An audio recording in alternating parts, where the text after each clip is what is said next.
Kan du høre mig nu? Kan jeg høre dig? Welcome back, everyone, to the 2021 Bouldering Championship. We are back live here in Bison Boulders, and we have already started our competition here today. First up is Daniel Rovold from Denmark going on to men's number one. Remember, it is the same boulder problems as in the last one, where now they just have adjusted it, the route setters, so some of these boulder problems will be a tad harder to begin with. As you can see right here, Daniel jumping onto the start, now slowly creeping his way up there. My name is once again Jesper Kunz, joined by Robin Vickery. Robin, how excited are you for the Youth A finals? Yeah, so I'm quite psyched. We just saw a Youth B final where we quite extraordinary only saw one top by the Youth B boys, or the male side. Yeah. So obviously the route setters put it a little bit too hard or too difficult. I think they've done a little bit of resetting, but we should see, I think, a few more tops from the male competitors here. Quite a lot happens those years, and many of the problems were very physical, I think. And I think some of the Youth A boys should be able to do it. And obviously I'm also a little bit psyched still after the awesome performance there by Clara in the first round. Just really, really solid performance there. Clara, our winner from Youth B finals over on the female side, did super well, but so far we are now looking at Youth A instead. Hopefully we will see a bit more tops from both men and women here in the Youth A. For just a quick reminder, for Youth A, we are seeing 12 athletes over on the male side of things instead of the usual 10. The reason why we're seeing 12 instead, Robin, is because we did have a tie towards the end, so that means that more male athletes had to go through, so meaning that we are going to have like a 5-minute break here and there to make up for the fact that there are more male competitors going through. But Daniel, now getting up to the zone. Yeah. So actually Daniel is one... Oh, he got... No! Daniel is one of the competitors that I'm quite excited to see. He only just made it through the qualification, but he's extremely strong, and actually I think he's also quite a dynamic climber that usually likes to jump around doing these funky moves. So this boulder should actually play to his strengths, I think, if he can get up in the right position, and he was pretty close already now. So. Yes, he definitely was. And this is the exact same problem as with the Youth B, right? Yes. I don't think they've changed anything as far as I can see. I think they might have changed the zone hold to make it a worse hold than it was before.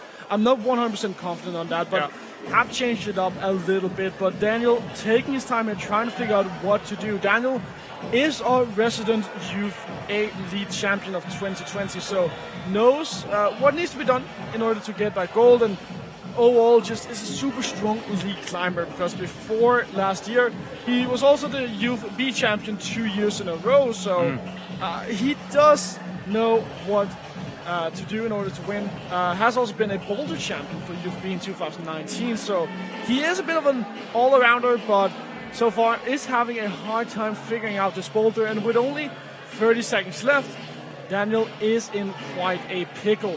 I will apologize once again, ladies and gentlemen. We cannot get a timer up on the screen. We are going to try and figure that out between youth and senior finals. No! Daniel falls off, and that's going to be perhaps the last attempt. 15 seconds. He is going to be jumping on it really quickly.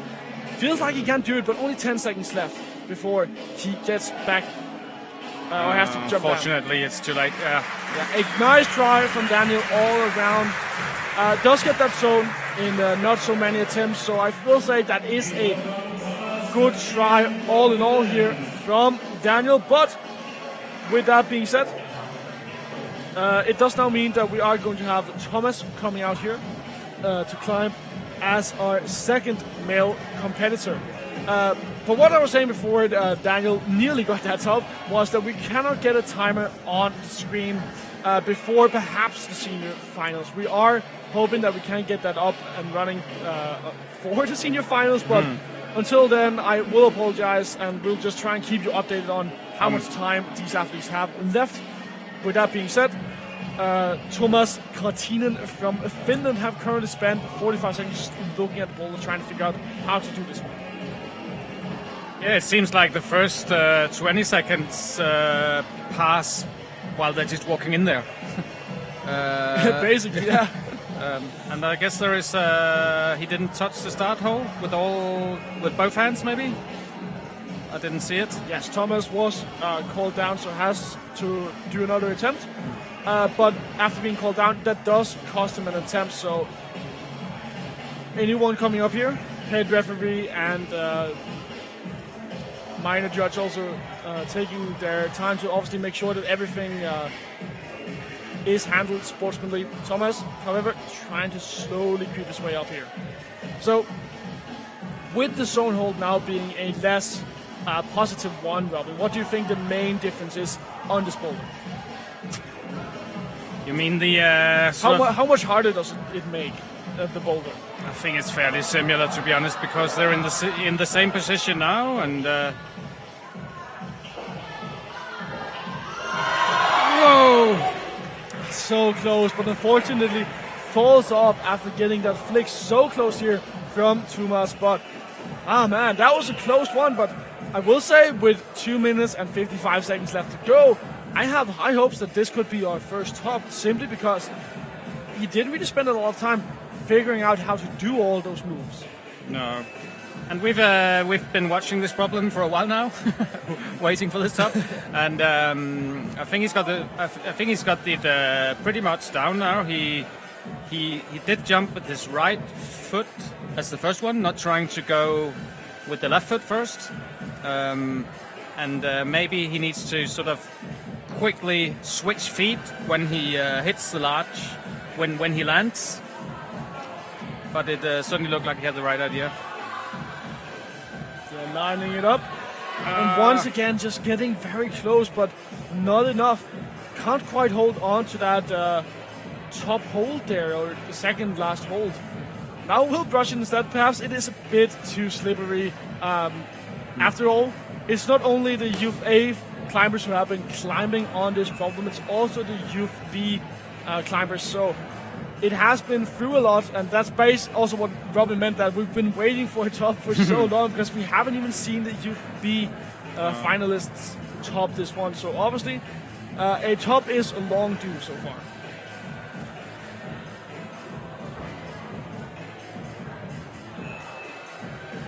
So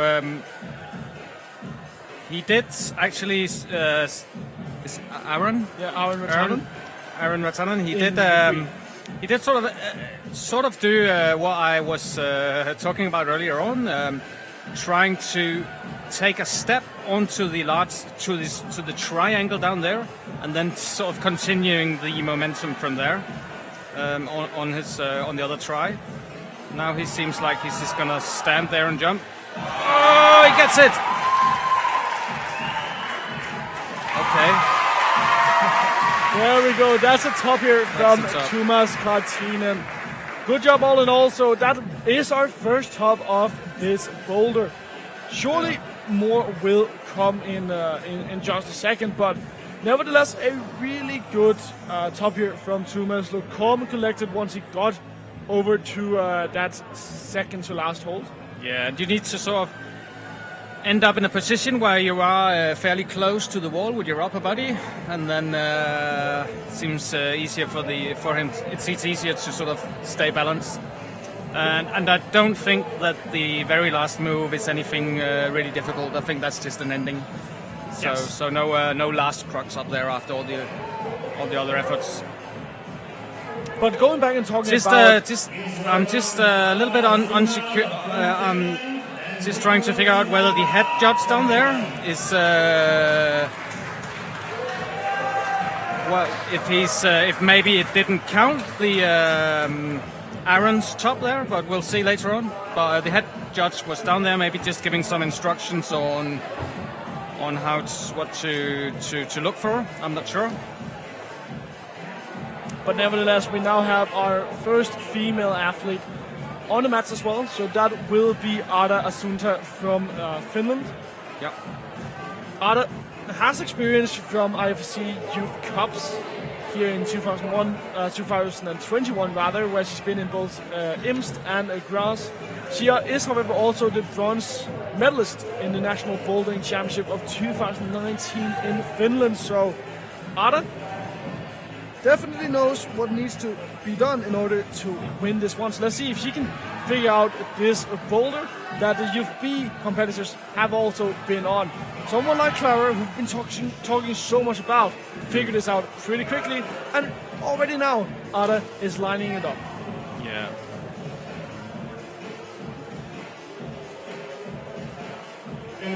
She's getting in position, Robin, so this is a hard press to do.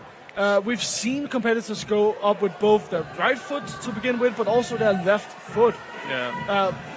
Right here, going up with the left foot didn't really work, but the right foot, do you think that is easier? Why is that perhaps easier to do? You mean going up with the right foot before you go up with the other one? With Yes. the left? Yeah, I think it's a matter of flexibility. As far as I understand, I think the intention was doing what she did there and being really flexible and turning your body around so that you can actually get your right foot up. But it seems it takes too much flexibility, so it's a matter of it's much easier to press on the large disc up there if you got the right foot up first, right? Yes. So I think that's also what she's going to try now. Maybe doing that cut loose with the feet and just sort of. That is nice. There we go, Ada getting in position, right foot up, left foot up, and that's the drop knee. That's the drop knee, and just seconds. Just a second where she wasn't totally focusing, sort of feeling she was through the move, and that just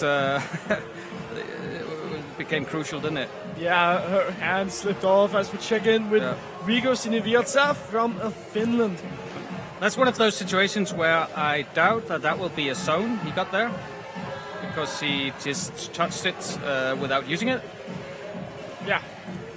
As we explained in our previous broadcast of Youth being, in order to get a zone, you need to either create stability or create movement with it. You can't just touch it. You need to actually actively use that hold. Ada lining it up. She has 1 minute and 45 seconds left to go, so has spent a lot of time so far just trying to get to that top hold. She, however, is very confident in getting in that position. Now getting up with the right foot and the left foot as well.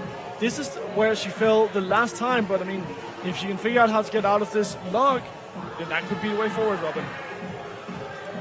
Finding a hard time to get a press from there. She's just sort of really close into the wall and can't really reach out with her left hand. And I don't think she'll be able to sort of release a jump from there. So maybe he needs to go back to the original solution with the left foot up first. But we've seen different solutions there, haven't we? Perhaps that is the way forward as we look back over towards Ricky. So Riku, rather, sorry, but he does get that zone hold up there.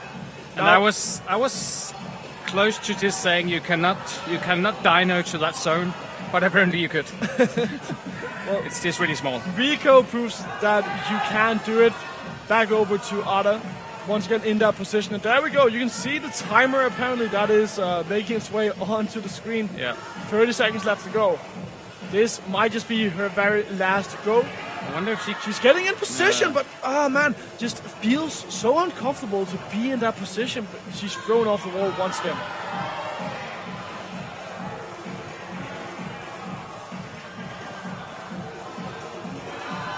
Riku. Yeah, Rico. Whoa! Gets it, and I think that is going to be our second top of this boulder. Nice one from Riku. But over at Ada, she only has 1 second left. It won't be enough. She has to jump down, and that's going to be the end here for Arda, even though she does want to continue.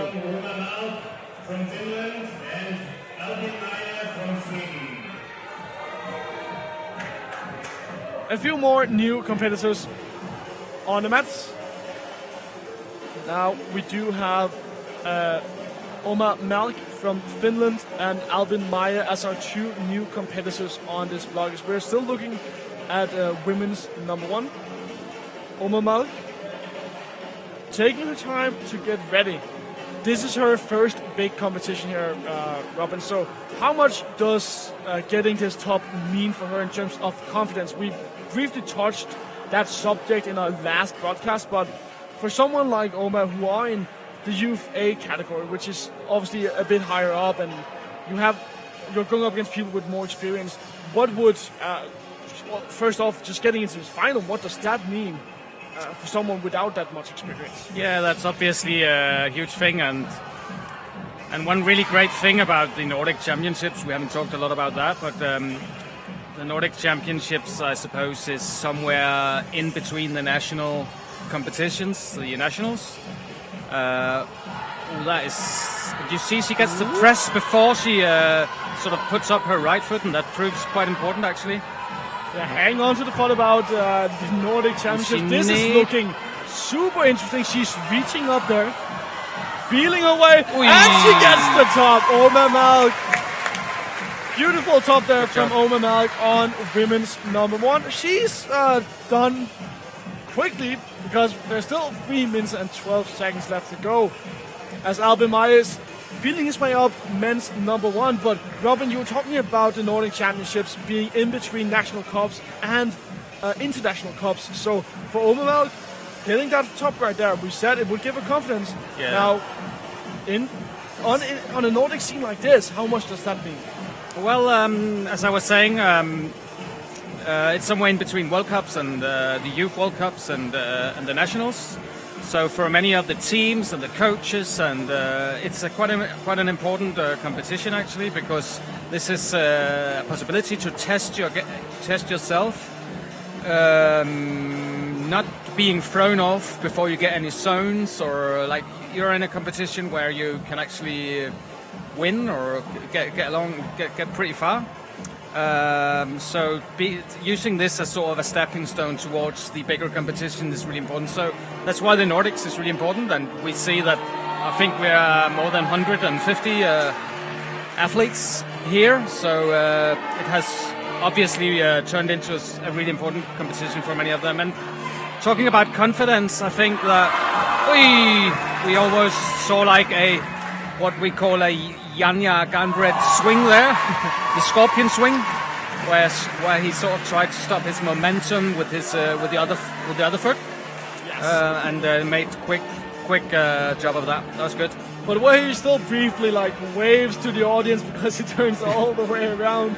Nevertheless, a beautiful top there from Albin Maya. Yeah. So that means that we still have 1 minute and 30 seconds left with some competitors getting to those tops.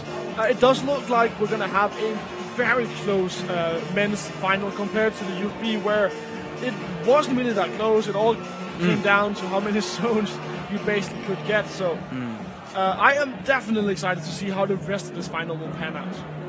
Yeah. But I was just going to talk about confidence. Obviously, that's, as we talked about earlier on, plays a huge role, and getting a top earlier on, so you feel you're on a run. So you feel that you can climb more freely and more risky even on the next goes. Means a lot. We saw in the first round where Clara just got the problems really early and got them quickly, and it all gives you confidence, and it gives you more strength for the next problem. So sometimes quite a lot is decided early on in a boulder competition with this format, really, where you sort of gain an advantage with a quick first top, both in terms of the psychology of it and also the just pure the amount of attempts you need to use, right? Absolutely, but time is running out here for our competitor here from Finland. Yeah. Thomas Kartinen will fall off once again. 8 seconds left to go. Won't be able to do more than this one. You can see the chalk in the air there. Just seeing the screen there and all the white particles. You can just see chalks all over the place.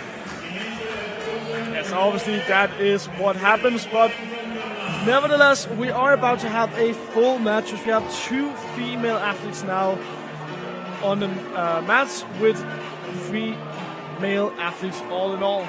Looking over at female number 1, we will have competitor Elise F. Olsen climbing over there. Elise Olsen, also one of our younger competitors, coming in from 2005.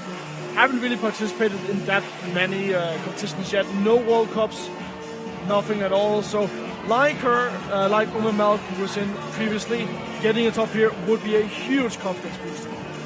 And she figures out the start really early on. Robin, do you think that getting a start early on a boulder like this is very important to figuring out the rest of the boulder? Probably, and I've been fairly impressed that they know pretty much what they want to do there, and it's also quite obvious. I think you look at the first starting hold and you sort of know this is a running start because you can just see that it's lined up for it. But really nice first attempt, and she gets the press.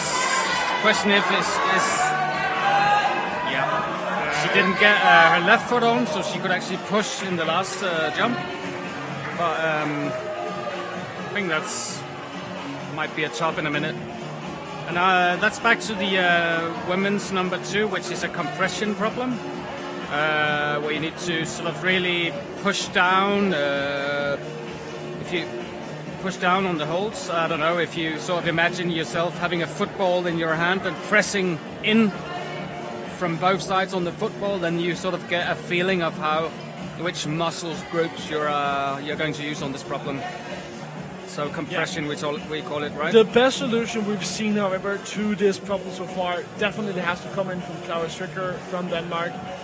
She managed to, do the compression, but then once she had swung her feet over to that ball in your lower left corner, she could just reach up to that crimp and then had 2 hands on like the left Mickey Mouse here. So definitely felt to me like the most comfortable and easy solution so far, Robin. Yeah. You can also see here that she actually did use the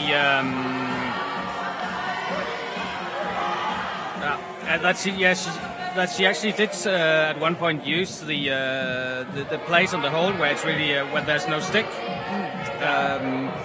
So you can actually use that part of the hold. It's just not very good. And here Daniel is on his way to a top on the men's number 3, and he gets it. Yes! Yes, Daniel Robold with a top right here. One of those big Danish athletes coming in for that top as we swing back over to Ada from Finland. Yeah. When she is in this position, Robin, it's so hard because now you need to swing your feet over, but then do a match. Do a match. Exactly. Now. If you don't do that match, you have to bump your way over, and you need to go really low on your left feet, sort of like lean in over it, so that you can get just as much weight on your left foot as possible. Oh. You can see him getting the hold first with his hand and then trying to jump over with the right foot on the volume, and I suppose he needs to go a little bit earlier with the feet, landing them at the same time as we talked about, the skate move, or wasn't that the skate move? Well, with 1 minute left here for Freddie, time is of the essence, and he knows what needs to be done, but he has to land that. He doesn't really have that many attempts left as time is running out. So, and I've seen Freddie a few times on this competition, and one thing that is quite that you see is that he's all into it. He's like you can just see his emotions when he gets the top, and if he doesn't get the top, so he's just 100%. Having that emotion can sometimes fool you, but here for Elise F. Olsen, that is going to be a confidence, and that is an emotion that can definitely help you throughout this Freddie competition. Actually gets it now, Well, for Freddie, another emotional climber, getting that top right there. You can see how much energy just pumps through. He's pumped up. Yeah. He is ready to go there. That's the top for him as well. So a lot of energy flowing through these climbers. They are pumped, and time runs out as we're going to get yet another set of climbers onto the wall. It's actually another aspect that we haven't talked a lot about, but obviously being psyched, being pumped up is a huge part of the of being ready. Sometimes you'll see some of the climbers being too psyched up, almost being too tense, losing their overview, or you might say their focus. Their focus, being just too shaky. But that's quite individual how pumped up people feel they need to be. But quite a lot of strategy and the whole mental part of a bouldering competition is actually playing out before you enter the arena. It's playing out when you do the warm-up, when you sort of gradually build yourself up towards going into the competition, and try to get in that right mental state where you are psyched up and ready, as Freddie was, but not being still having focus, still being able to think and adapt. So this doesn't look too good. I think Daniel Rovold, who got a top on number 3, is being carried off the mats right now, so looks like there might be a little bit of an incident. Once we get more information about that, we will update you all, but I don't think we're going to see him come out on in the next round if he has somehow gotten an injury in his foot or wherever the injury should be. But nevertheless, checking in here with Camilla S. Markussen. Yeah, so we can see a little bit more than you guys can out in the bouldering arena here, and suddenly there was a little bit of a shift of focus because Daniel apparently, got an injury. Yes, and obviously that needs to be treated immediately, but we do have a good team of medicals here at the gym, so fortunately for him, he's going to get world-class treatment. But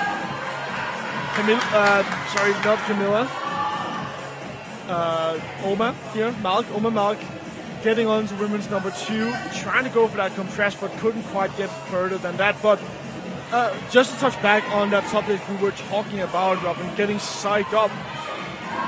What did the difference do for you back when you were competing? Like, how much of a difference did it make for you when you were either too pumped or not pumped enough? I'd say that for me, normally I would be fairly good at finding that sweet spot, and that would normally, for me, being just all in, totally pumped up. That would once in a while result in, while we're seeing a frog move. Whoa, and there's a top from Albin. Awesome effort there on the compression boulder problem on the men's. Once in a while I've been to some competitions where I was so psyched and just so focused on, the explosive part, or just the part where I had to perform the strength part, or just being really, really ready physically, that I would just totally miss foothold or something basic like that.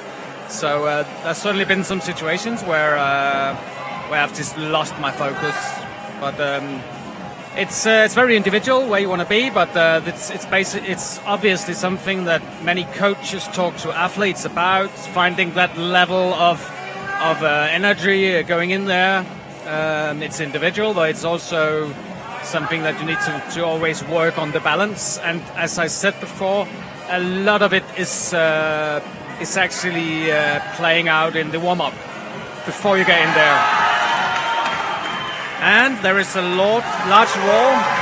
Yeah, so you can't see it on your screen, but Jonas Pedersen from Denmark just managed to get a top right there, as Oma is still struggling with that male number 2, as we also see Camilla struggle with female number 1. I do believe that over on the female side, Oma did give up on female number 2 as well. So right now, the only competitor left on stage is Camilla. She has 5 seconds, so she needs to start moving. And do the jump. Come on, Camilla. Time runs out. She is going to be called down, unfortunately, but she did give it her all. And that means that we are now going to have 3 female climbers out on stage. And we should have had, in total, 4 male climbers, but I don't think we are going to be seeing Daniel come out onto male number 4. So instead, we are going to have 4, all in all, but we will see Thomas instead taking Daniel's place here on the mats, simply because I think Daniel is out with an injury. We still don't know exactly what happened, but Daniel so far is out here with an injury. Over on women's number 1, as you can see right now, we do have Nora Hansen. Nora Hansen did win the Danish championship in lead last year. She got second place at the same type of competition the year before, so that was also the national championship in the lead. And then she did get a 5th place in the Danish championship in bouldering back in 2019 in the UFB category. But talking about bouldering, Elise Olsen is showing us how to do women's number 2, getting up there. She now gets that top hold, and that's going to be a flash, I believe, here from Elise F. Olsen. Great effort there by Elise, yeah. I didn't see whether she did the match that we talked about, or if she just bumped with her left hand. I'm not quite sure either, and I think we also did get a flash over on the side of men's number 1, because we were supposed to see Theodor Kirkebø over there, but he's already off the match. You can't quite see it. We can see it. But I think we got a double flash in this round. Over on the side of men's number 4, we are seeing Thomas move up towards the last hold. Not quite sure if we can shift that. Don't think we can get it, but there we go. Thomas will get that flash, I believe, over at number 4 as well. So a good one all in all. Oh, I think there might be some problems with Thomas, but we are checking in with Freddy instead. So let's talk about what you all can see. Freddy right now battling over at men's number 2. It is a very hard one for the men. It's a lot about that upper body. It's a lot about being able to compress.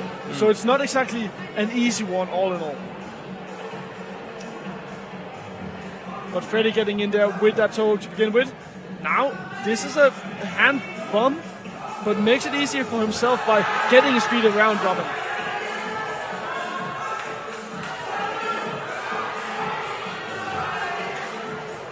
Yeah.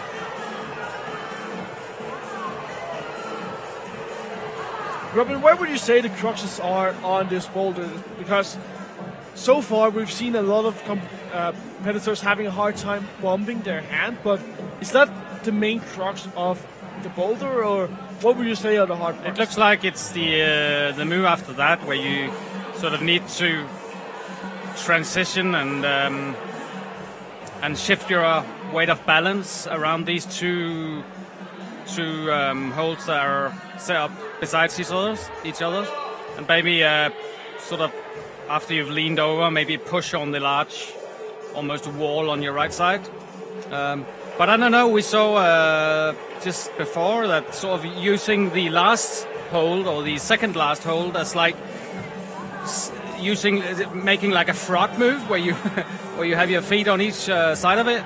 That actually worked. Yeah, Freddy once again jumping onto that boulder, pumping his hand around. Let's see if he can hold it this time around. Yeah. It is a really awkward position to be in right there when you have to then get around Robin. So, all in all, I mean, even though Freddy does look super strong and does give it his all, it's really hard when you've spent so many attempts on that boulder, you are running out of power. Yeah, he's been on a lot, and and as we talked about, he's giving it 100% every time, and I think he's actually slowly running out of steam. Yeah, with 15 seconds left to go, some of these competitors will start to resign from this round, meaning that we are going to get a new set of competitors onto the stage. But this also means that Thomas will see the end of his qualification, of his final, and that means that that's the end for some of these competitors. They have finished their grand final. As we do get another competitor from Norway out onto the stage here. That is going to be, I believe, Elliot Eriksson coming out as our newest competitor. Theodor Kirkeby rather coming out as our newest competitor over on men's number 1, as you can see right there. Yep. Theodor is one of those. Yes, I'm not sure why it's not Philip. Philip is supposed to start instead of Theodor. This is not Philip, so It is supposed to be Philip, so the name is the wrong way around. It is supposed to be Philip, but Theodor is in there competing right now instead. So I'm not quite sure why the order of why they're coming out this way is the wrong way around. But nevertheless, Theodor is a former Nordic bouldering champion in 2019. He was the bouldering champion of E2B. Got a third place in the same category just a year before, and he is the lead champion of Group B for 2019 as well. So Theodor definitely is a force to be reckoned with. Let's see how fast he can do men's number 1. yeah. Great job there by Theodor. Yes, absolutely. Didn't look stressed at all. That was basically his first attempt. This is the first one he was called off, but it was basically his first real attempt. And that just goes to show why Theodor looks so strong and has won so many podiums before. But obviously Theodor is coming out in, I believe, 7th place. So obviously there's still a lot of the competitors before Theodor, who have just done better in qualifications, of course. So, even though we are talking about how good Theodor is, these other competitors theoretically should be better. Yeah. Now checking in here with women's number 3, with 2 minutes and 25 seconds left to go. On number 3 is going to be Omar Malk. If she can get another boulder here, top that, would give her a lot more confidence, Robin. She already have that confidence rather from boulder number 1. So obviously, Oma, if you get another one, it would improve her chances of a gold or even a bronze just so much more.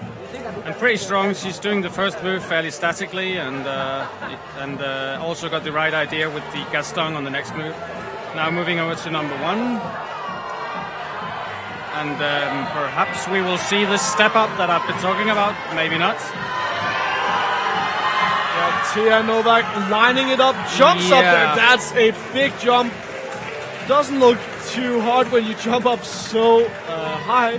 And Tia just lands with her right hand, gets that one, and that's a top for Tia. Yeah, and really a nice effort there. And you could see that she sort of got in a position where she could actually jump, not just lean over there or do a tiny jump. She actually got down in her knees before releasing, so that was a good effort, and I don't think she's that tall, so that makes it even more impressive. Yeah.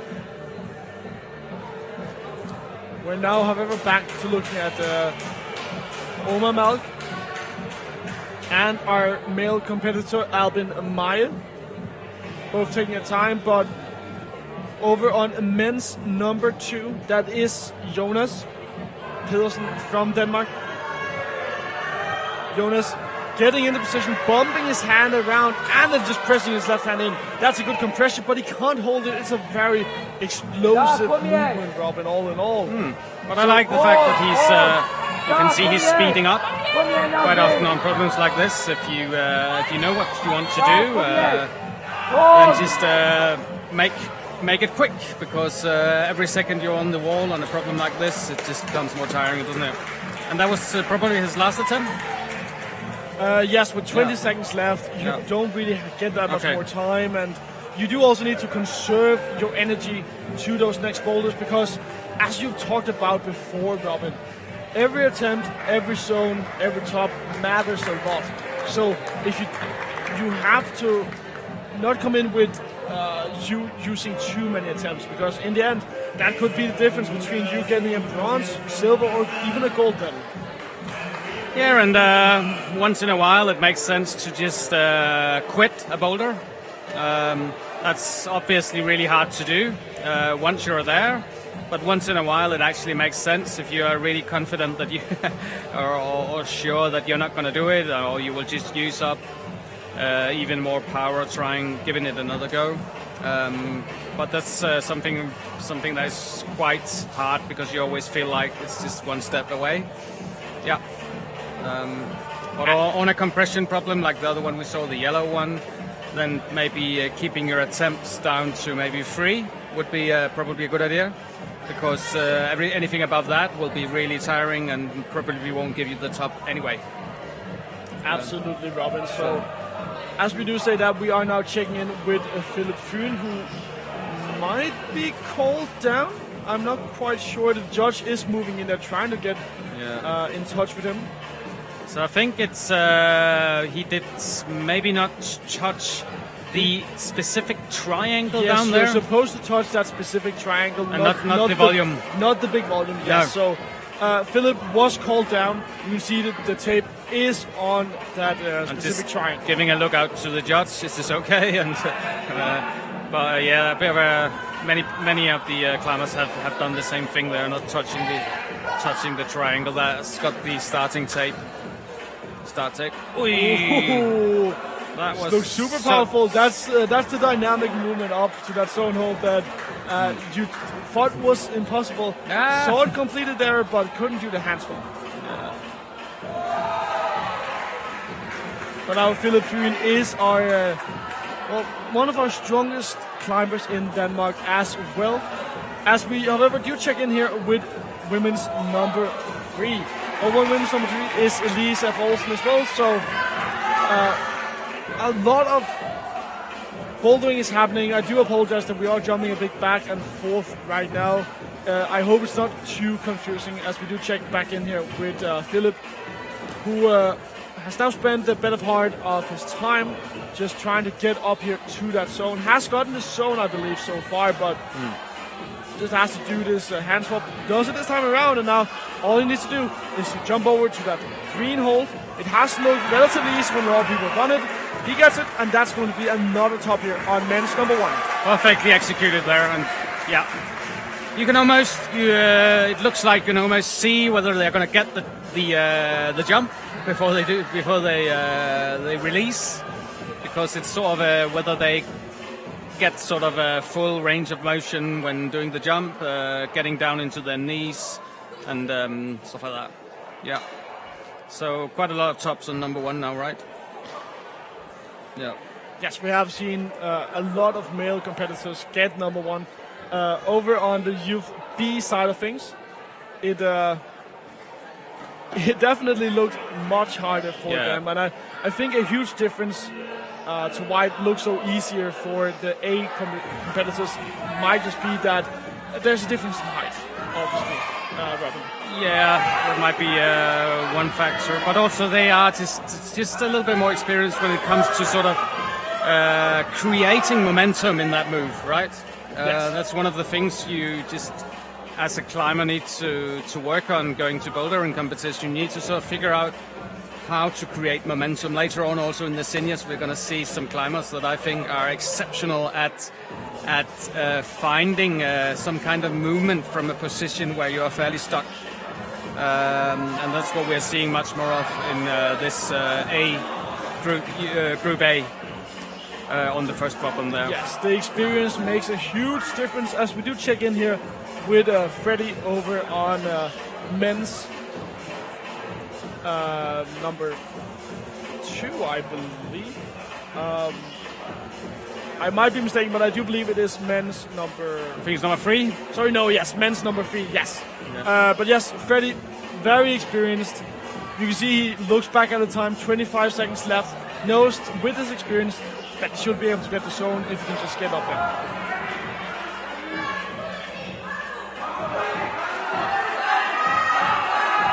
Does line it up, won't be able to get the zone on this attempt, I think, maybe. Does go for another one, 10 seconds left, so Freddie feeling confident that he can get the zone. 5, 4, 3, 2, and 1. That won't be enough here from Freddie, as you can hear the crowd go wild as our only Icelandic competitor in today's Youth A finals, Luca M. Sigurdardóttir, gets on to the top. So that's the first top in just, well, the very last few seconds here from Luca.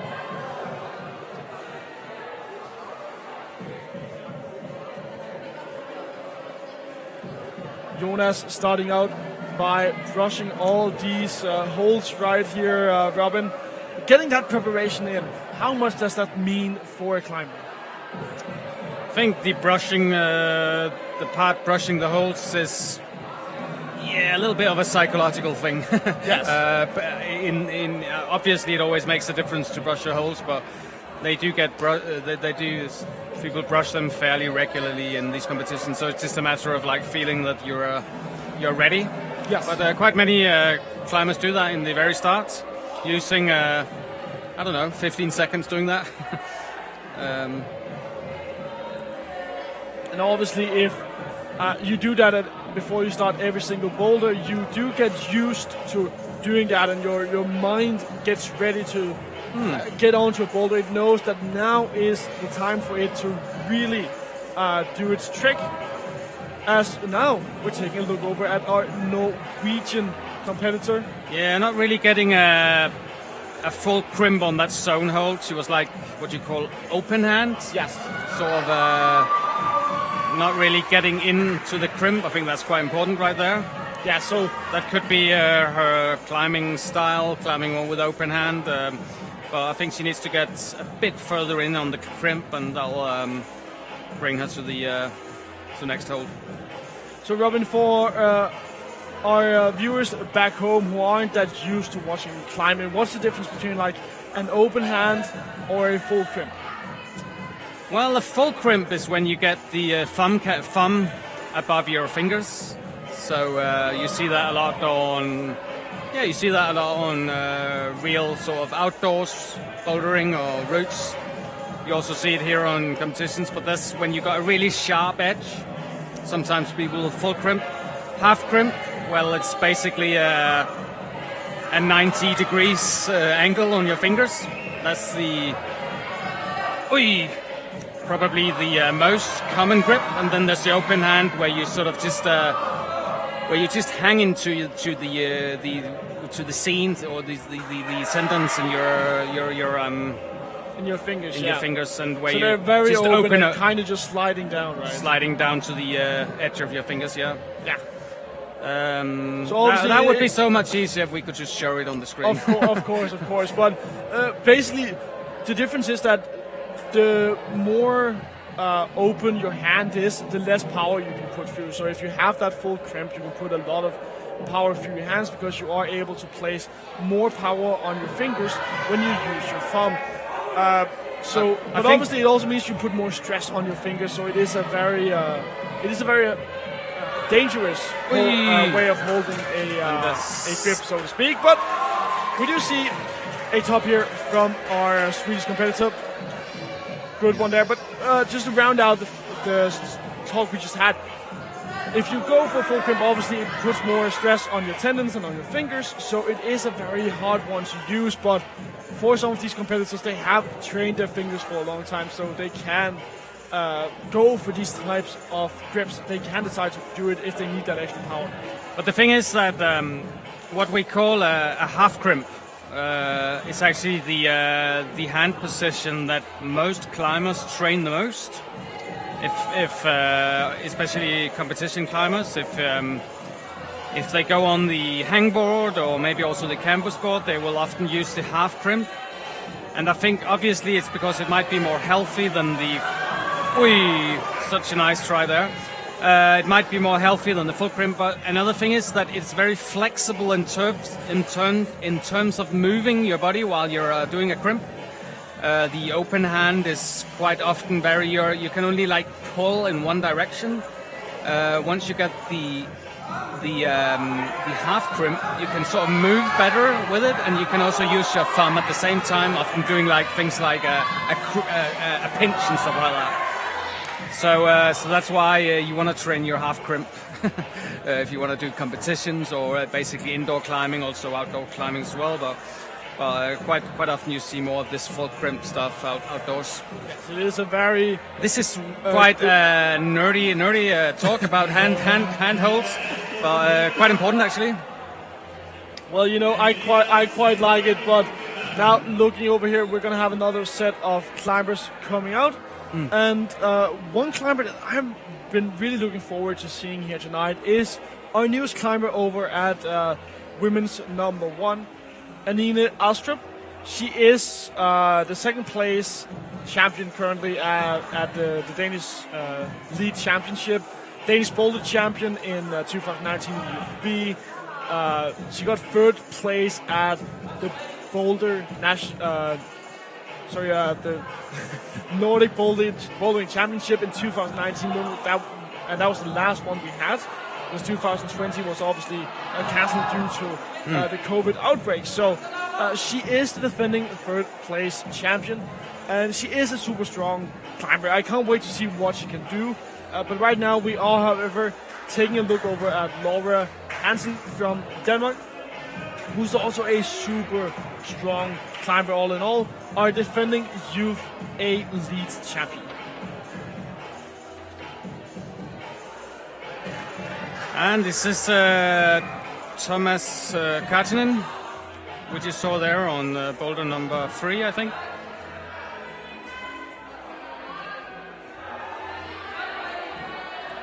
Over towards women's number 3 is Luca, our only Icelandic climber. Over towards women's number 2.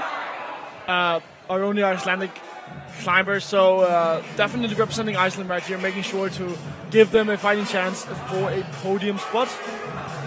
We haven't seen a single top yet. Anine fell up towards the end of her boulder. Laura still having a hard time trying to figure out how to do her boulder, and Luca now jumping up onto women's number 2 once again. She figured out pretty quickly how to get through this Mickey Mouse as looking part of the boulder, but getting up to that crimp now can prove to be a bit of a challenge. But actually, I thought she was about to just lock her foot in place right there. That would have been very interesting to see her go for that strategy, because that would have been a basic breakthrough we haven't seen before. Yeah, great solution to if you don't want to do the shoulder press or the shoulder move. And this is Thomas Kartinen trying to do the double dyno. Yeah, Thomas Kartinen still trying to figure out how to do that part of the boulder with 2 minutes left to go.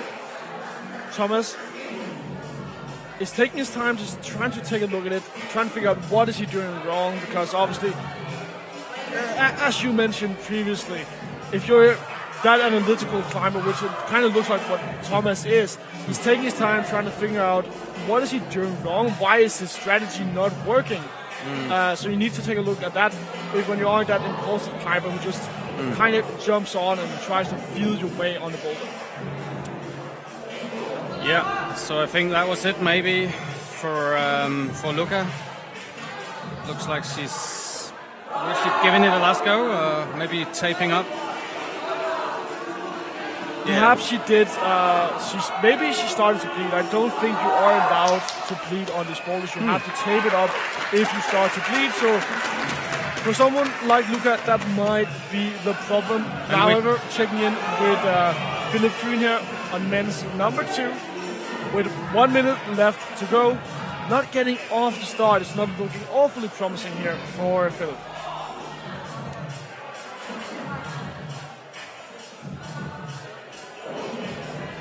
And I do believe that we just saw a top from Thomas Kartinen over at the third boulder as well. Oi.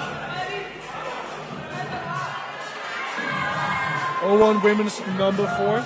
Time is running out, 30 seconds, and they know what to do. They just have to do it, but you can hear the crowd going wild, and that is because over at men's number 4, Freddie is on his way up to the top. You can see it in your right-hand corner. Getting up there, he has 15 seconds, and that's the top for Freddie. Yeah, great job from Freddie there, and it's been a great competition for him. This and very, as we talked about, he's full on, isn't he? He definitely is. He is one of those emotional climbers. So getting that last top here on that last boulder definitely means a lot for him and does improve his chances of going up to grab a podium spot, as Magnus will be the last Danish competitor making his way onto the mats. Magnus making sure to brush these holds. Very smart of him to make sure to just give himself the very best start. Removing all the extra chalk that is on those boulders, making sure to not slip off from all that chalk that the previous climbers obviously have put onto that boulder. Magnus, however, just talking briefly about him, has made sure to really always land himself a podium spot at the Danish National Championships. Got second place at the Danish National Bouldering Championship in 2019. Third place at the Danish National Lead Championship at the very same year.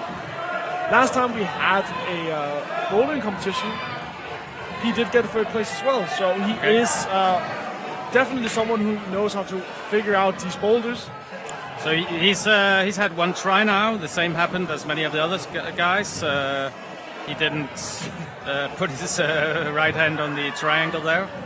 So it can end up being a deciding factor if we do come down to a lot of people having having gotten this one early on and flashed it. Then obviously having that one more attempt does mean that there's going to be a huge difference in terms of attempts. But nevertheless, he is able to get it on his second attempt. So Magnus able to complete his mission and get on with it on his second go.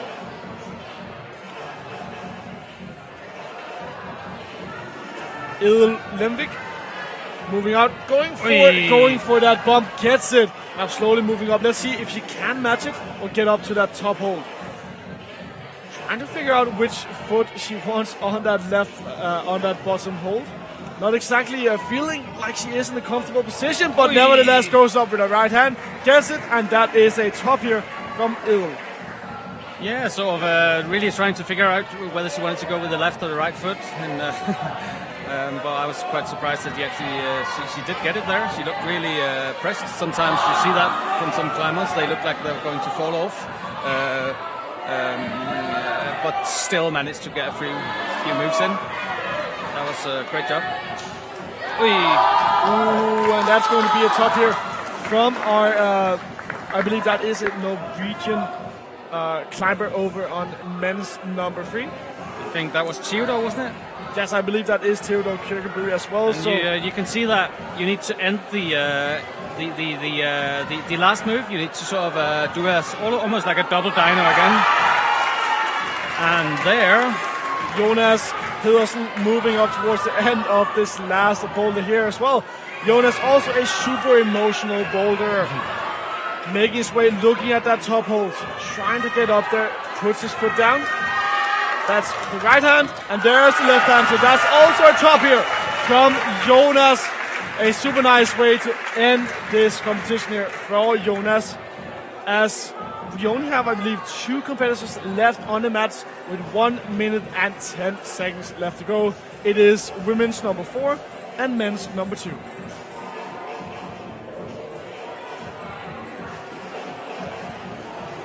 On women's number 4, we are currently seeing Camilla Markussen from Norway. She has 55 seconds to get this done. And she is now going over there, putting herself up to that starting position. We haven't quite checked in with her to see if she has figured out how to do that pogo movement, but instead doing it more statically, gets in there, does line herself up now for the top. If she can get that zone hold and create enough movement, you can do it either two ways. We've seen two different betas. You can either do the human flag, or you can go up with your left hand. I believe that is what worked for Clara Stricker in the Youth B Championship, but instead you can just pump your way up there and get it. So Camilla, with 15 seconds to spare, gets that boulder and rounds out another good round of climbers.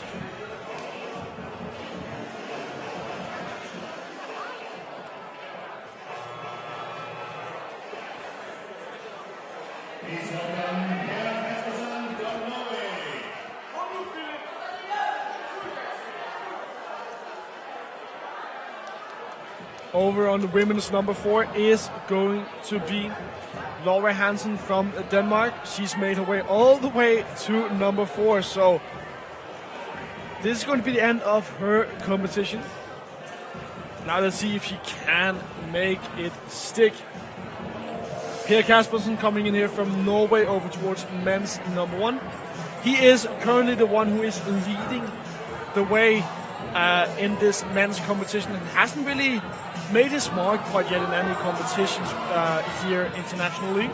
However, I know that he has been in Flatanger here during the summer to train alongside Theodor Kirkebø as well from the Norwegian climbing team. So has been outdoors, has been climbing hard, and I'm sure that must be giving him a lot of confidence, and just the training must have gotten him pumped and ready for this competition. Robin. Yeah, he obviously did well in the qualifiers. Coming out last can sometimes also be a little bit stressful. Somehow the expectations are built up, and maybe you've been hearing from just being in isolation that there's been a lot of tops. So it can be quite stressful actually coming out there as the last person, especially when we're entering final format, which we'll see later on. Now this is Anine Alstrup, one of the strongest female Danish climbers in the Youth A category, trying to feel her way up on that female problem, but can't quite get it done in one attempt. As we move back over to Per Kaspersen, who's also having a bit of trouble here on men's number 1. For some climbers, it has looked really hard at men's number 1. Robin, why is there such a huge difference between why some find it super easy and others find it really hard? Well, I think it's a matter of like your climbing style, obviously.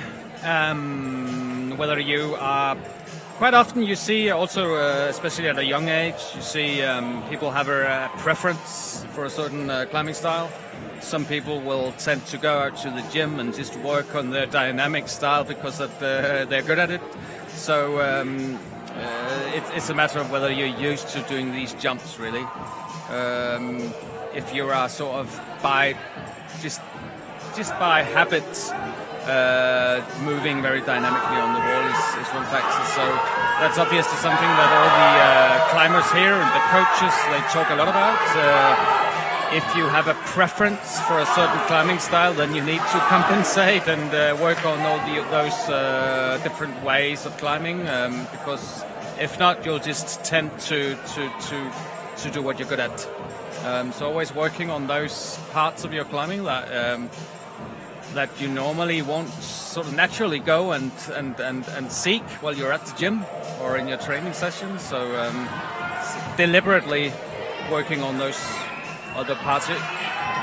But hold that thought as Anine is making her way up. Women's number 2 falls down with 1 minute and 20 seconds left to go. Anine still has plenty of time, but to go back to our current discussion, Robin, you know, when these movesetters, they set these boulders as well, they are trying to test all these different abilities and skills that these climbers they have. So obviously, if your natural skill is being good at, let's say, upper body boulders, then you are going to be tested and trialed at these national championships. So obviously, for some of these climbers, it is not exactly the dream scenario to come out and find something like men's number 1, whereas more like a little bit face down, a little bit slab, slow and coordinated.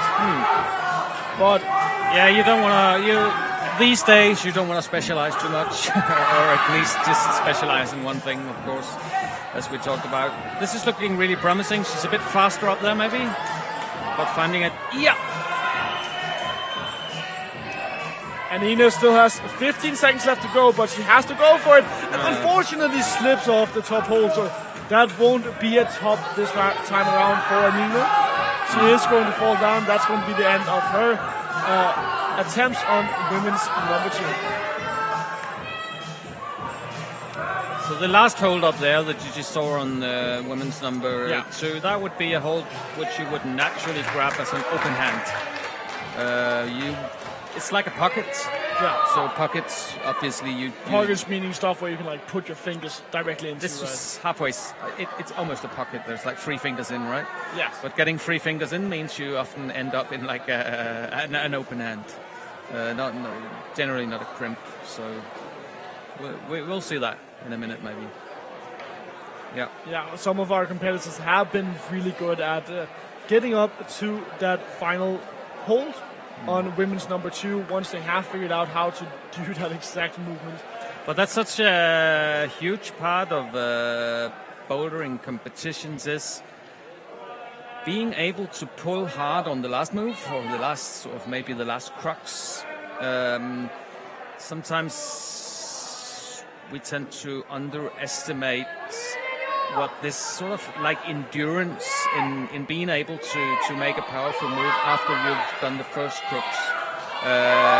We tend to underestimate that, and also just sort of mentally being able to give it a good go while you are pressed.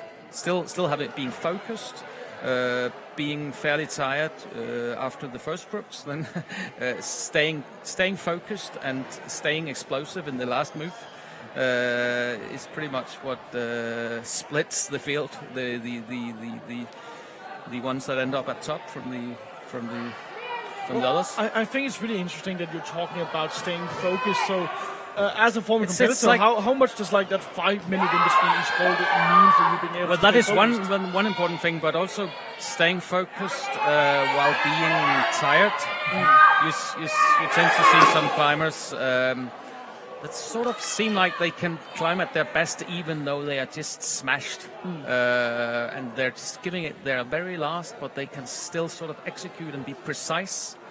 So that's obviously something you need to work on. Not only working on doing perfect moves while you're rested and while you're sort of fully capable of just giving it your maximum. But being able to be precise while being wasted, right? Absolutely. As you can see in the background, Magnus is making his way up towards the end of men's. Sort of using his hip now, just to get a rest. He's actually got a bit of a rest there, hasn't he? And he needs to do that froggy-like move where he sort of presses in with with both feet on each side. Unfortunately, he hasn't quite got it.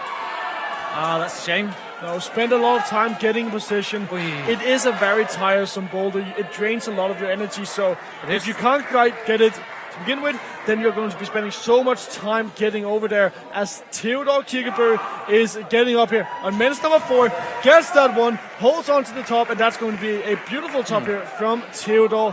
1 minute and 40 seconds left to go. So we're looking now at Tia Novak and our Danish competitor Magnus in the background. Tia on the wall. Yeah, and she has been in this position a long time. That's a drop knee from her as well. Oh, yeah, in the start.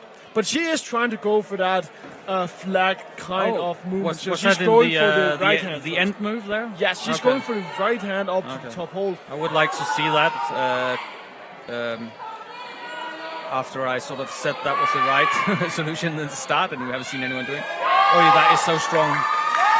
So actually, you need to switch hands at the last moment, but apparently being really strong is also a good solution. Apparently, yes, because that is what worked there for Elliot Eriksson. So Magnus has 1 minute or a little bit less than 1 minute, and Yes, he decided to go on.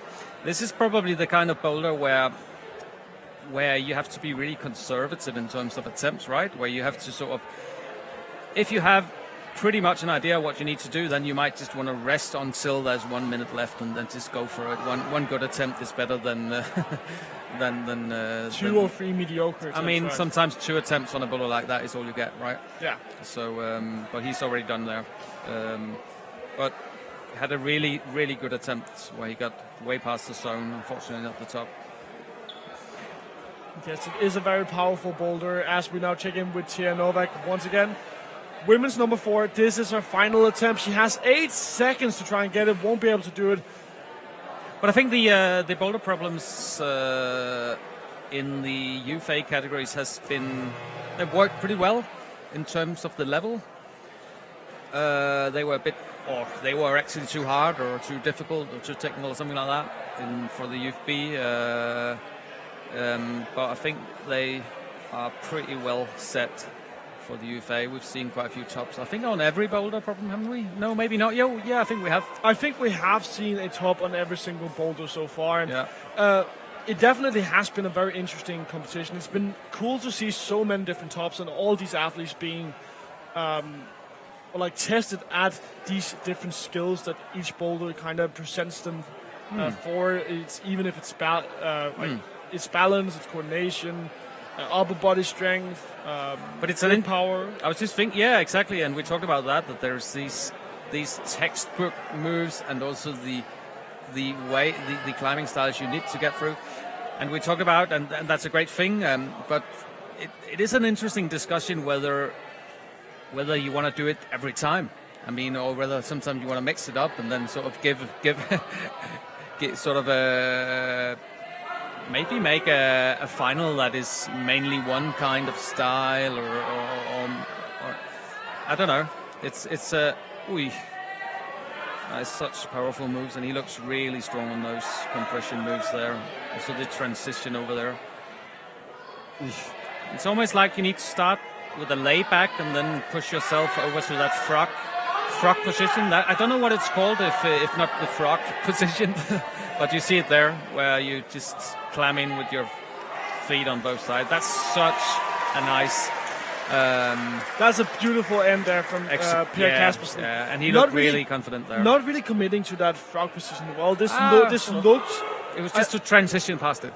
Exactly. Yeah. But it felt like, or at least to me, it felt like that was much more controlled and coordinated than what we've seen from other competitors. So I will say that from Per Kaspersen, that's definitely kudos from me. That was a really nice top from him.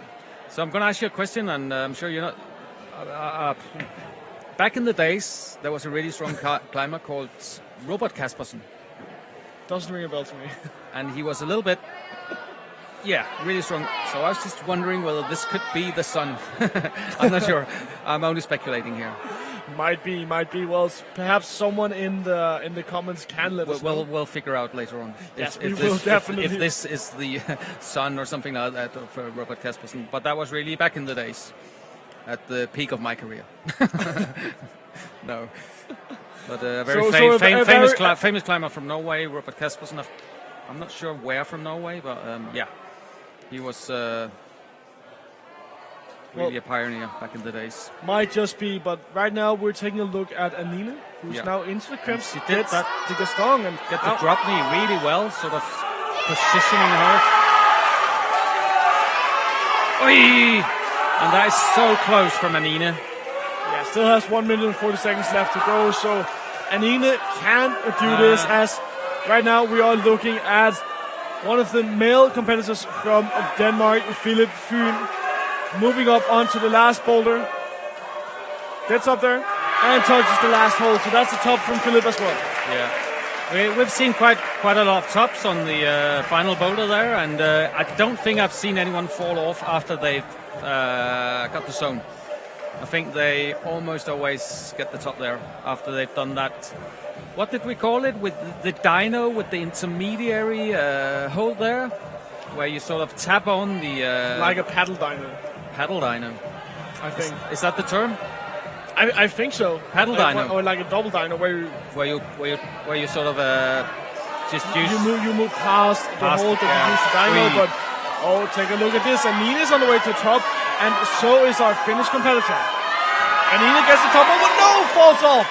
Still 40 seconds left to go, so there's plenty of time if she wants to go for another attempt. Elias Kintamäki going for that top, but can't quite reach it.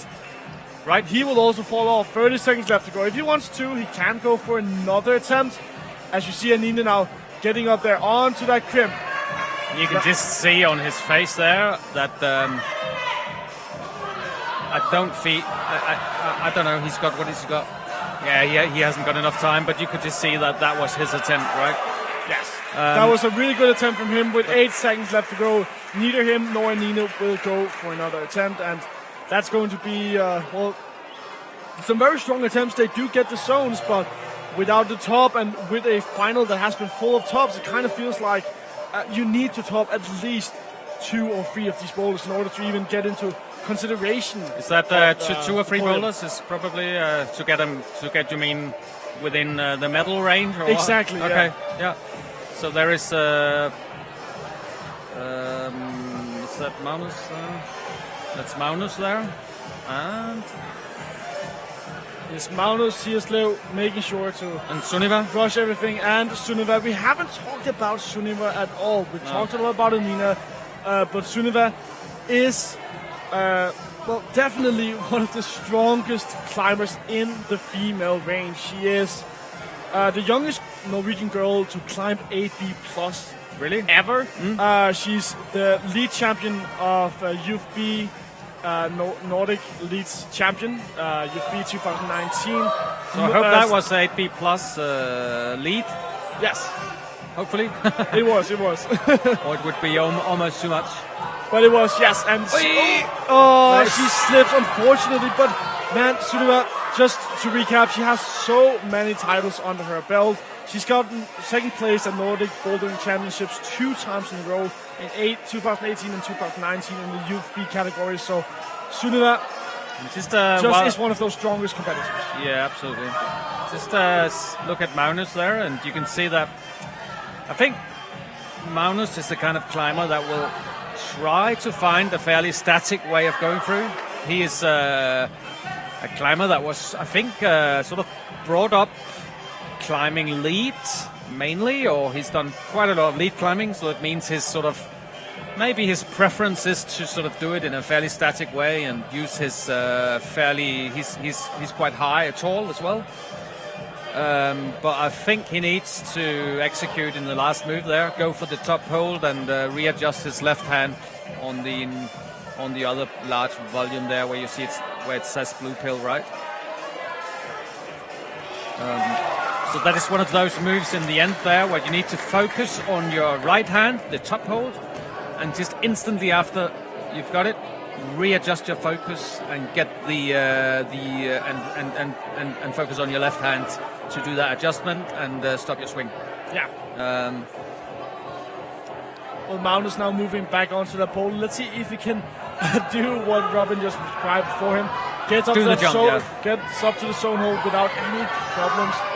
Gets the crimp and gets that blue pill 1. Now let's see if he can get up to the top hold. And we are just... Well, he's just tall enough to reach up there, so unfortunately slips off, but man, that was a nice attempt.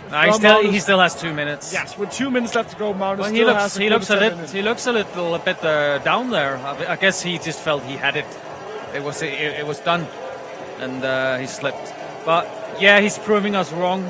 Just using his reach to just actually a little bit like breaking the beta there.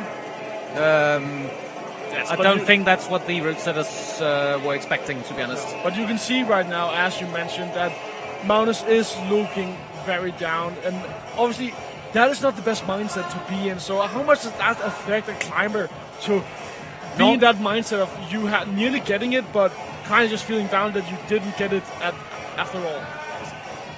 From like that is a little bit interesting to seeing her trying to sort of drop knee her to the top actually.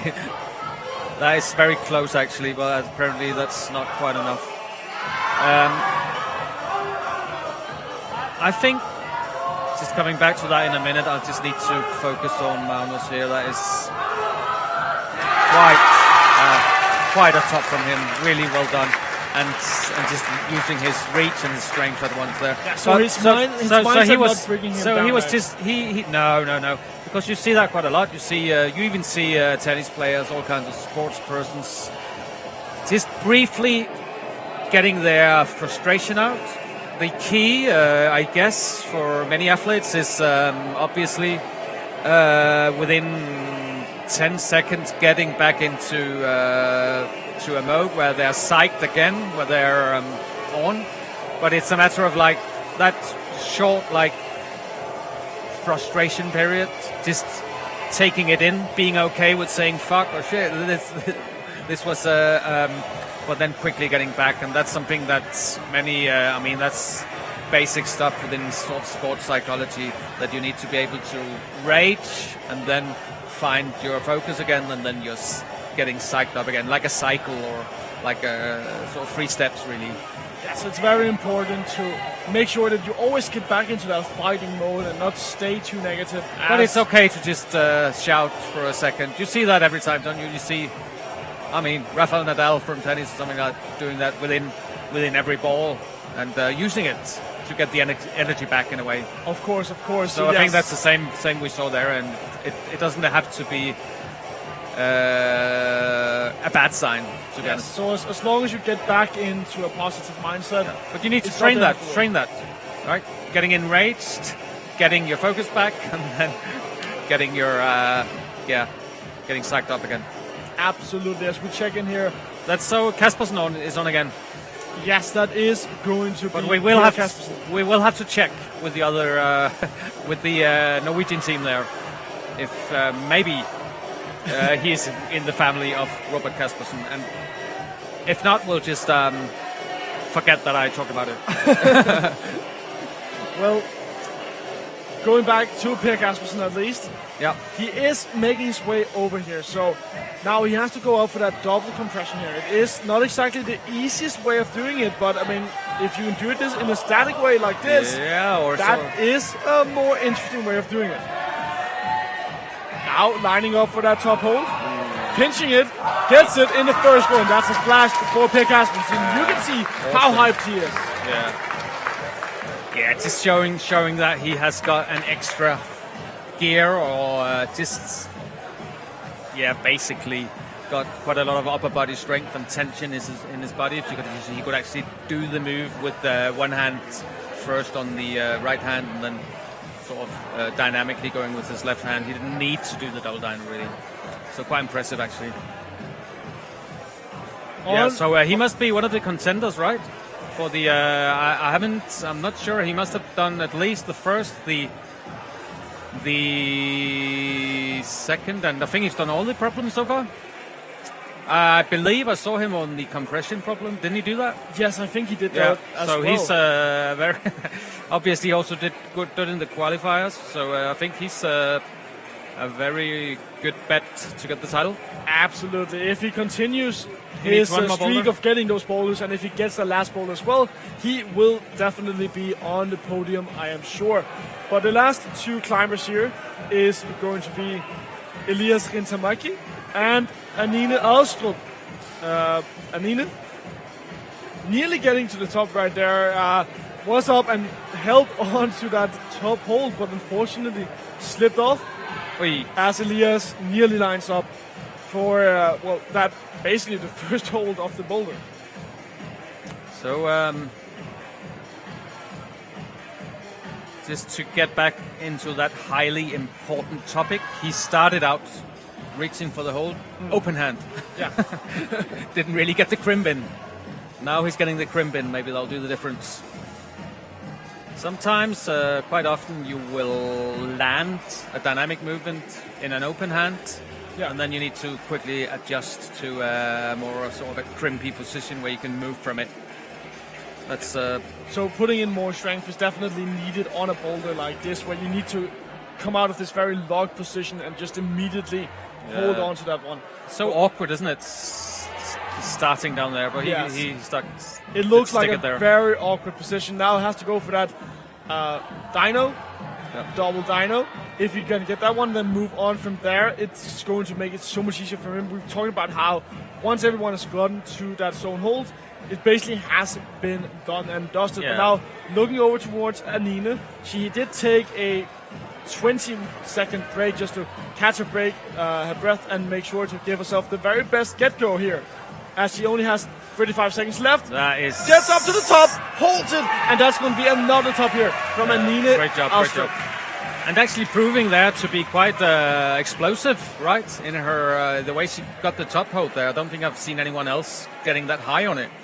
No, it definitely looked like a completely new base. What we've been seeing basically is people leaning up with their left hand and then holding it from there. But she basically did here, double dyno. She just dynoed into it. However, that also means that Elias has finished his final. Okay. New round of climbers coming in, 5 minutes once more. And I do think that might just be the very last climbers of today. I do think that after this one, we are going to be seeing Per come out on his own. So our last female climber, Sunniva Eide, as we've already highlighted, definitely one of those big favorites to get a medal. And I think she is well on the way to getting that, because I think she's topped every single boulder so far. I think Anine is also up there with 2 or 3 tops. Our Danish climber right now, who's out here, Magnus Sierslev, also has been quite successful in topping boulders. I can't remember how many, but I do think he didn't get number 2, the compression one. Yes, do you but he's got number 1 and number 3, right? Yeah, he certainly did. So 2 boulders all in all for him so far, as Sunniva is lining up for the top. We could have finally seen my solution there in action, but unfortunately it didn't work again. Yeah, would have been nice to see the human flag right there. She tried to go for it, but... That is, I know now positively that's what the route setters intended. I've talked to them just to prove my point. Yes, so that is the intended base there, but apparently because our competitors here on the Youth A circuit are a tad taller than the Youth B circuit, they can just lean up and just take a grab a hold of it. At least go dynamically, or go in a sort of like an old school. Yeah, without having to do catch, without having to do the dynamic move of being in a human flag. Yeah, without doing that. One thing I would like to just mention. Okay, now we're on to the. We'll just have to see this. She looks really focused, lining up, dynamic, going for the Anine solution, and that's going to be Sunniva with, I think, 4 tops all in all. We're going to show you that once we finish this boulder. At the same time, Magnus gets that zone hold, and that should be this boulder done and dusted for Magnus as well. Leans up there and, gets his first hand on. Surely going to get the second one. That's going to be this round done. Such a great round from Magnus. I think he gets 3 tops, and that should make... I believe that should bring him within medal range, don't you think? I believe so as well. Magnus has gotten so many tops. I think that's 3 tops all in all. Yeah, okay. And now we're going to see our last competitor of the day. That is going to be Per Kaspersen. I just want to briefly talk a little bit about this last problem here, because what you called a paddle move. Just a minute.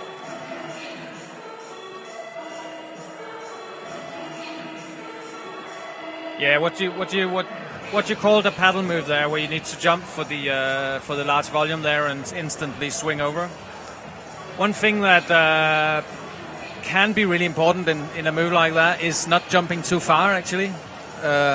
Jumping, just sort of giving it just so that you get to the hold but can still do a swing and a pull afterwards, can be really important. I'm not sure about the specific dynamics of this move, but it's certainly something you want to adjust when going for these paddle moves. Is not jumping too far, maybe just jumping so that you get the hold and can really do a pull afterwards, right? Because it's broken into two moves really. Absolutely. If anyone is wondering why we don't have a climber coming out immediately since we only have two climbers I am wondering that. It is because we had a few more male climbers than female climbers. So in order to give Per the entire 5-minute rest period that he has between every single boulder, we're just waiting for the time to run out, and then Per will be coming out as our last competitor of today. I thought we had more male competitors coming in at the start, and they did it like that, but I'm not sure. I think so too, but maybe something got messed up with Daniel getting an injury as well. We should also say that as soon as we get any information on Daniel, we will we'll talk about it. Of course, because I'm sure he's fine. Probably not fine, but we will give you a bit more information about that injury, which was quite unfortunate. That was after he topped boulder number 3 and was probably on his way to number 1. That was really As soon as we know something, everyone else will know it as well. But in 5 seconds, Per is going to come out, and he's going to be the last climber of the Youth A finals. Here we go, Per coming out onto the mattress. Can't quite see him right now. You can see like his foot down in the left corner. There we go. That is Per. He has 4 minutes and 50 seconds to finish this boulder, starting out by just brushing it up. Finish it and possibly take the gold, right? Yes, I do think that Per is our leader right now. If he could get a flash of this one, then that would definitely be one thing that could seal the deal. I am sure of it. Simply just because Per has looked so dominant here today. Has looked like someone who's gotten so much experience out of this, but also just been building up confidence on every single go. Yeah, it looks a little bit like he's got just a little bit more of a level when it comes to full body strength and just all those compression and moves. So Per getting on to that starting position. Perhaps not the nicest position for him, being a little bit taller than some of the other guys. Yeah, but he just skips that foothold that some of our other climbers have used as a handhold. Yeah.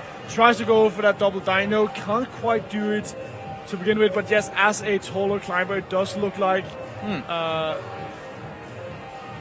he is in a really high position. So now someone else is coming in here. That's Magnus Sierslev. I'm not quite sure why Magnus is back. Maybe he is getting another try on mill number 2. At least he's going down there to brush it. So I think Magnus might be getting another attempt on it. I'm not getting sure another attempt on boulder number 2, right? No, number 3 or what? No, that is men's number 2. I'm not quite sure why he's getting another attempt. He's certainly getting another attempt. I wonder why. There must have been some incident. So he's actually, and you can see it now as well, getting one attempt. Wonder if it's only one attempt or if he's actually getting more time. Yeah, he's getting more time. And Magnus. And this can, possibly having the entire 2 minutes and 43 seconds left to go. Per struggling a little bit here with men's number 4 still. Getting up to the stone hole, but can't quite hold onto it.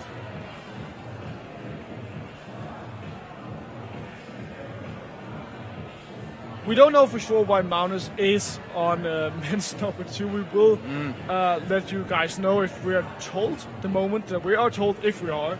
We should have like someone, a runner, going out there getting information, coming back to us. Yeah, so if our producers hear that, give us a runner.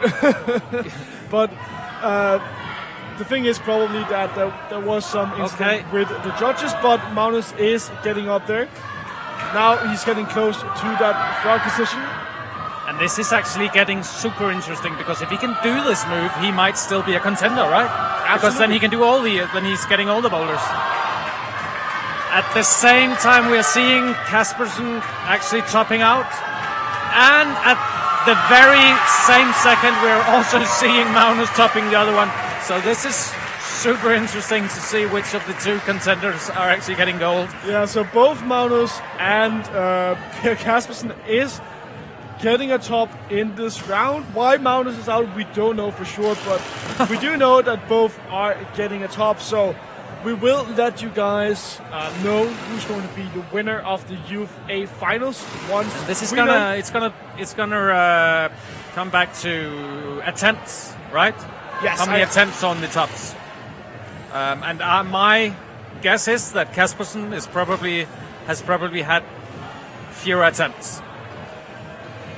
I think This- so too. He this is me- has looked better on those boulders than he did, and I feel like without knowing the exact numbers that he did get fewer, or he had fewer attempts as well. Yeah. Well, such an exciting finish, and also quite sort of extraordinary that. Okay, there we go. Okay, so we have an update for you on the women. So Sunniva got all 4 boulders.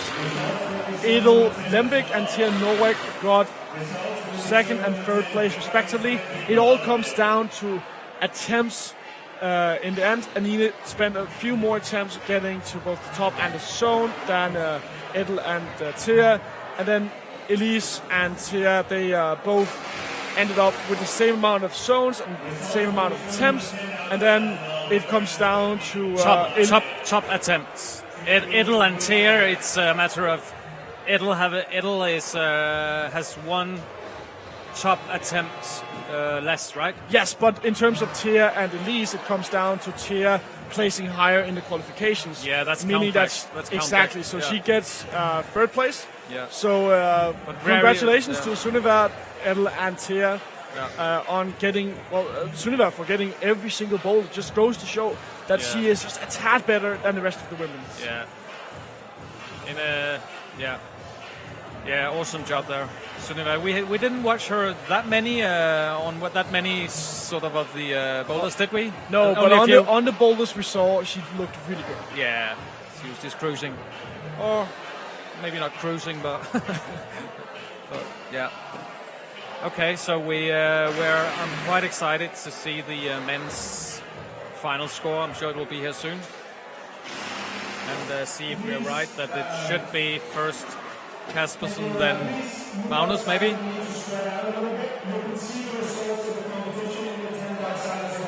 Yeah, so we are being told right now that we are waiting for the results of the men's finals. We don't know exactly who won, but all in all, it was a really exciting final, Robin. Yeah, which boulder was your So favorite? here you see the there we go. results, and it only comes down to one top attempt.